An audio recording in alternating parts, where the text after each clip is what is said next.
Welcome বন্ধুরা, আমার educational hub চ্যানেলে সবাইকে স্বাগত।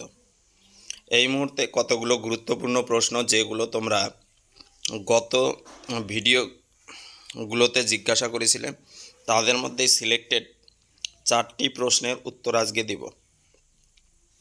দেখো, 1 নম্বর হচ্ছে ডিএলএড 2022-24 প্রাথমিক 2024 যে নতুন টেট হবে সেখানে কি বসতে পারবে?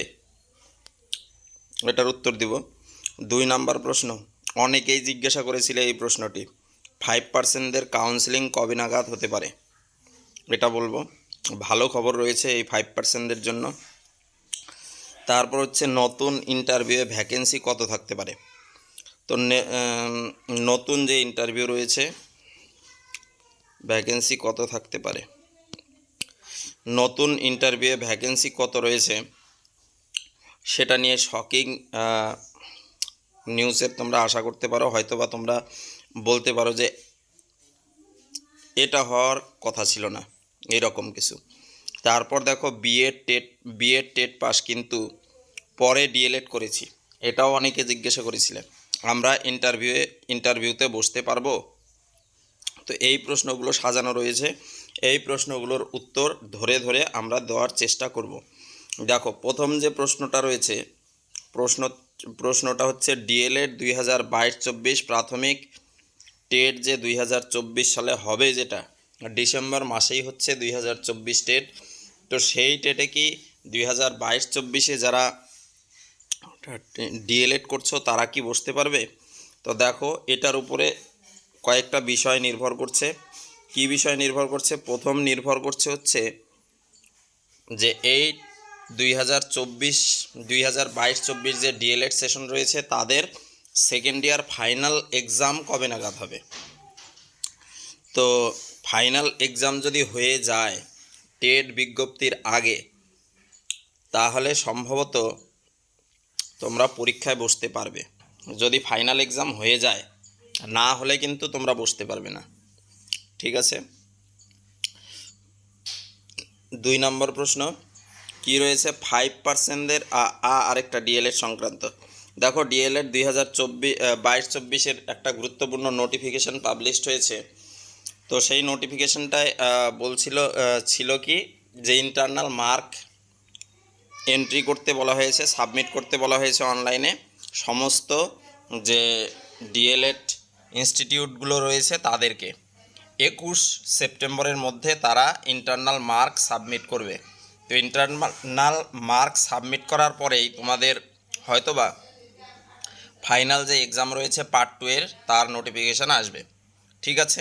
তো ধরা যাচ্ছে বা মনে হচ্ছে 2022-24 এর এক্সামটা টেট বিজ্ঞপ্তির আগেই হয়ে যেতে পারে, ঠিক আছে?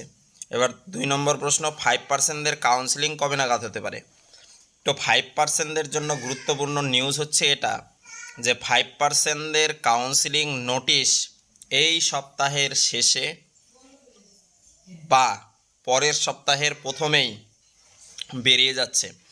কেননা পরের সপ্তাহের দিকে যাচ্ছি কেন? কারণ পরের সপ্তাহে এই কারণেই হতে পারে, যদি কোনো ডিস্ট্রিক্ট যে কাউন্সেলিং চলছে ডিস্ট্রিক্ট লেভেলের কাউন্সেলিং বাদ থাকে, সেক্ষেত্রে কিন্তু লেট হতে পারে, ঠিক আছে? তো 5%দের কাউন্সেলিং হবে, এটা নিশ্চিত থাকো। ইন্টারভিউ নোটিফিকেশান আসার আগেই 5%দের কাউন্সেলিং হয়ে যাবে। পরের প্রশ্ন, নতুন ইন্টারভিউয়ের জন্য ভ্যাকেন্সি কত থাকতে পারে? দেখো, এখানে দুটো বিষয় রয়েছে। একটা বিষয় হচ্ছে যে নতুন যে প্রাথমিক যে বিদ্যালয়গুলো রয়েছে, কিছুদিন আগে একটা নোটিফিকেশান বেরিয়েছিল, সেটা ডিপিএসসি লেভেলে বেরিয়েছিল নোটিফিকেশানটা। তো সেটা সবার জন্য নয়, ডিপিএসসির জন্য দিয়েছিল, যে কোন কোন প্রাথমিক স্কুল এবার 4র্থ থেকে 5ম শ্রেণীতে আপগ্রেডেশন হতে চলেছে। তো একটা কথা ছিল, কাউন্সিল থেকে একটা মিটিং হয়েছিল, সে মিটিংয়ে বলা হয়েছিল, বা পর্ষদে এপিসি ভবনে যে মিটিং হয়েছিল সেখানে বলা হচ্ছিল যে প্রত্যেকটি প্রাথমিক স্কুলে ক্লাস 5 আপগ্রেডেশন হবে। আর সেটা যদি হয়, বা সেটা ধরলাম হলো না, কতগুলো স্কুল 5 পর্যন্ত আপগ্রেডেশন হবে, কিন্তু গত বছরে কিন্তু অনেক স্কুল আপগ্রেডেশন হয়ে গেছে বিগত 2 বছর আগে। সেই স্কুলগুলোর ভ্যাকেন্সিতে কিন্তু রিক্রুট হয়নি বা সেগুলোতে ভ্যাকেন্সি আকারে দেখানো হয়নি। তো সেটা যদি ইনক্লুডেড হয় তাহলে তোমরা ধরতে পারো 35 থেকে 40,000 ভ্যাকেন্সি থাকবে, যদি ইনক্লুডেড হয় বলেছি। কিন্তু কথাটা মনে রাখবে, তোমরা আগেই কমেন্ট করে দাও, তো সম্পূর্ণ কথাটা শেষ করতে দিতে হবে আমাকে।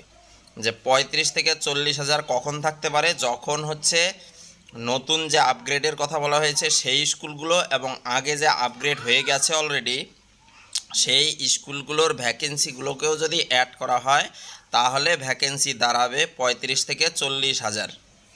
ঠিক আছে, কিন্তু এখানে কথা হচ্ছে কিন্তু যদি সেটা অ্যাড না হয় তাহলে ভ্যাকেন্সি কিন্তু 10 থেকে 12 কিংবা 15,000-এর মধ্যে থাকবে। 10 থেকে 12 কিংবা 15,000-এর মধ্যে থাকবে যদি 5 অবধি আপগ্রেডেশন হয়েছে তাদের যদি ভ্যাকেন্সি ইনক্লুড করা হয়। ঠিক আছে, তারপর লাস্ট প্রশ্ন আজকের ভিডিওর, বিএড টেট পাস কিন্তু পরে ডিএলএড করেছি। এখানে মেন ব্যাপারটা হচ্ছে বিএড টেট পাস মানে তোমরা অবশ্যই 2022 বা 2017 তো হবে না, 2022ই হবে। তো 2022-এ কী হয়েছে, অনেক বিএড ক্যান্ডিডেট ডিএলএড পাস করেছে। ঠিক আছে, বিএড ক্যান্ডিডেট ডিএলএড পাস করে নিতে টেট পাস করেছে, সরি, পরে তারা কিন্তু ডিএলএড করে নিয়েছে। তো এখন কথা হচ্ছে যে বিএড দিয়ে টেট পাস করার পর পরে যদি ডিএলএড করো সেগুলো কিন্তু গ্রাহ্য হবে না। ঠিক আছে, সুতরাং এখানে বলা যায় যে বিএড দিয়ে টেট পাস কিন্তু পরে ডিএলএড করেছো তারা কিন্তু ইন্টারভিউতে অংশগ্রহণ করতে পারবে না।